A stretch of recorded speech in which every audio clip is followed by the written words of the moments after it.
Hello everyone and welcome back to my channel. My name is Melissa and I'm the owner of seasonandserveblog.com. In this video, I'll give you an update on how our townhouse gardens are looking, including our kitchen garden that we recently built this past March, as well as our front cut flower garden. I'm also going to show you how I've been taking care of my seedlings that I started about a month ago, as well as some garden chores that I've been doing this past month, and some spring seed starting. I can't believe how much our gardens have transformed in just a month, and it's making me so excited for this gardening season. So if you want to see what our gardens are looking like this April, just keep on watching.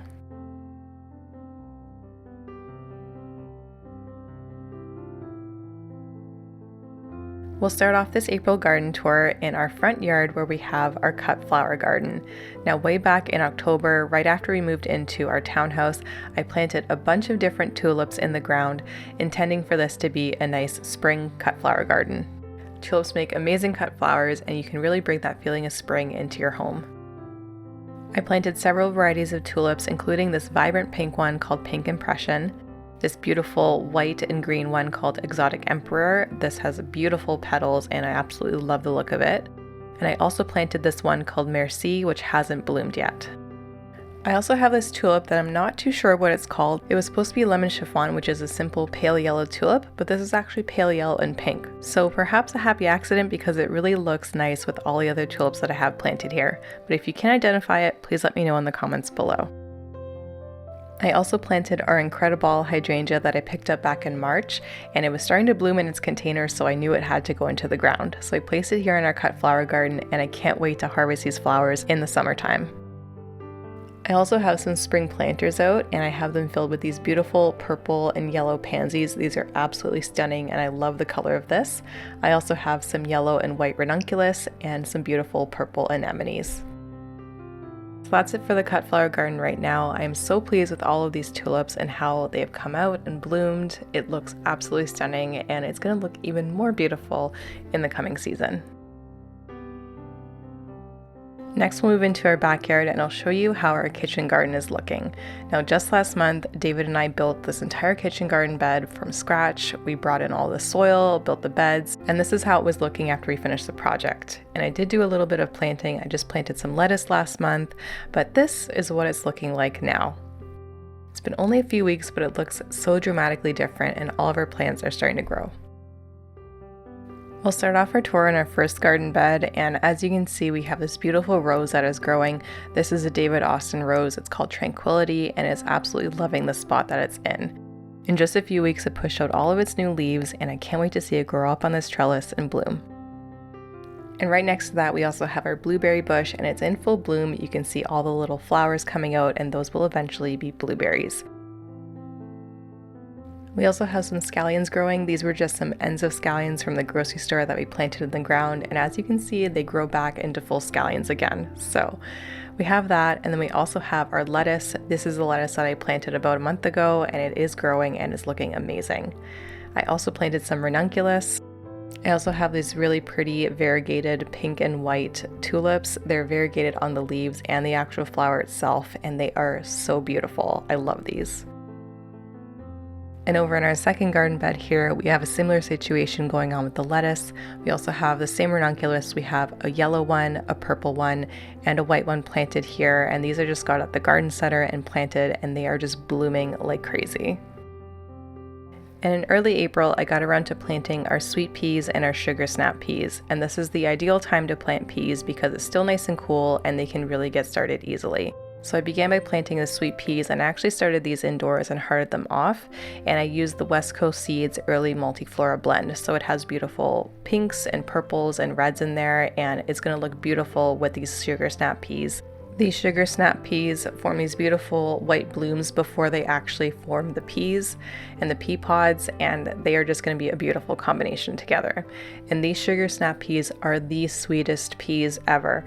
I barely ever have a chance to cook with them because whenever I'm out gardening, I just eat them directly off the vines, and it is so good. They are the sweetest peas ever, and those are also from West Coast Seeds. So after planting the sugar snap peas about an inch deep, I just watered those in, and then I repeated the same thing on the other side of the trellis, making sure to plant the peas on the back side and the front side so that we get lots of amazing sugar snap peas in the spring. And now I'll show you our herb garden that we have growing.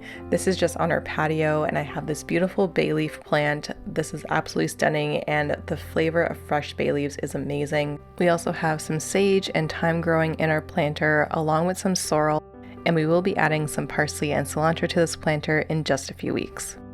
We also have some tulips as well in our garden here, and we have this variety called How Sweet It Is. I actually planted these in a pot in October, and this is the first time I actually had tulips grow successfully in a pot over winter. Normally they turn out super short, but these ones are long and beautiful, and I love the color combination. Another garden chore that we got up to earlier this April was sorting out our raised planter boxes.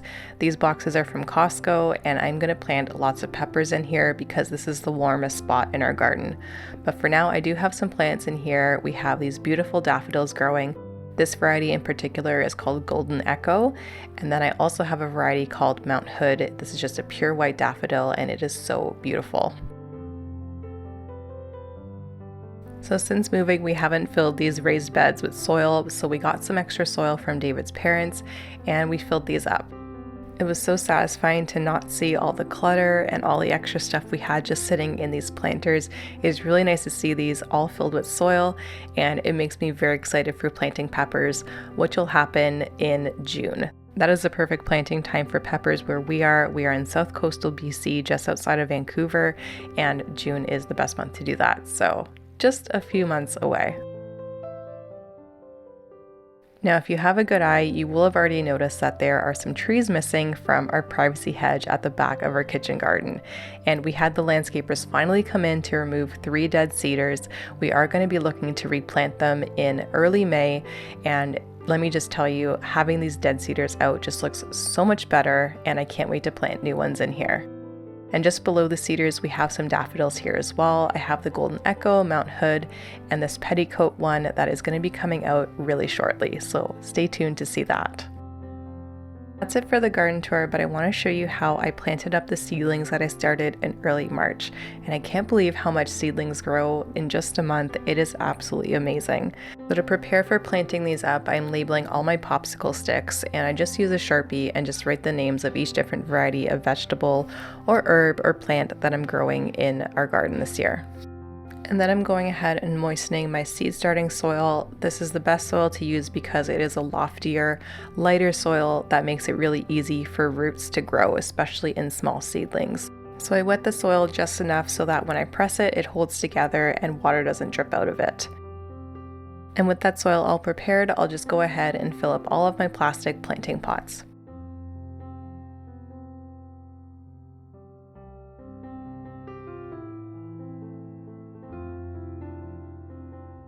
Next, I'm going to take the seedlings that I started and I'm going to thin them from the Jiffy pots.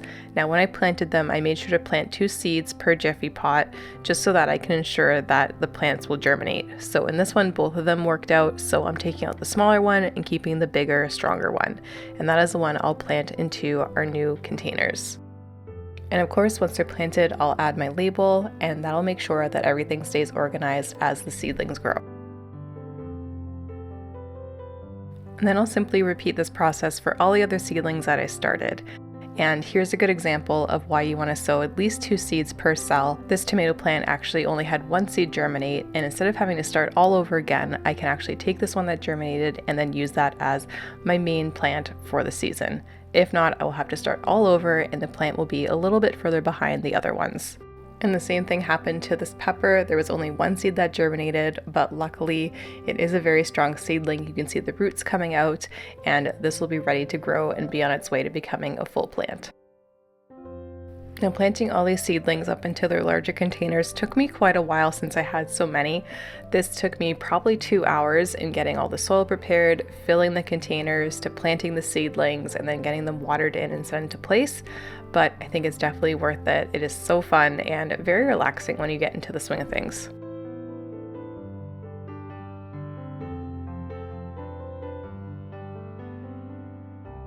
Once all the seedlings have been potted up, I like to place them in a waterproof tray. This is just a regular growing tray with no holes in it. And I like to put the pots in here because it makes transporting these around really easily. I can just take out the whole tray and move like 8 or 10 plants at once. And also when I water, this waterproof tray will ensure that water doesn't leak out and fall into the floor or anywhere else. So all the water can stay nice and contained in this container. So this tray was just filled with all the tomatoes and peppers that I'm growing this year. And once they were filled and watered in, I just moved them up to my grow light and put them under the lights to grow. And then I simply repeated this process for all of my herbs, as well as my squash, cucumbers, and flowers that I'm growing this year as well. So as I'm looking back on this video from just 3 weeks ago, not much more than that, these seedlings are looking so small compared to what they look like now.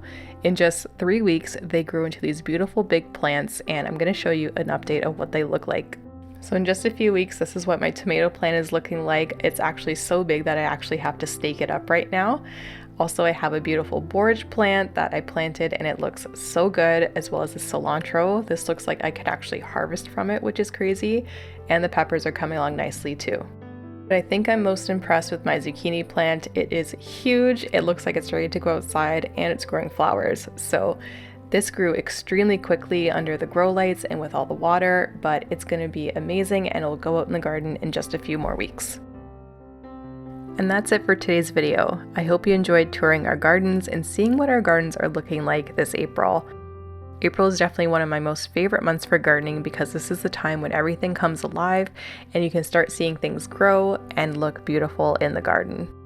Make sure you hit the red subscribe button down below to stay up to date on how our garden is progressing throughout the gardening season and to see different garden projects that we have planned. Also, make sure to follow me on Instagram to keep up to date on our garden progress and the projects that we have going on, as well as for delicious seasonal recipes, entertaining ideas, and for seasonal home decor ideas. Thanks for watching, and I'll see you in the next video.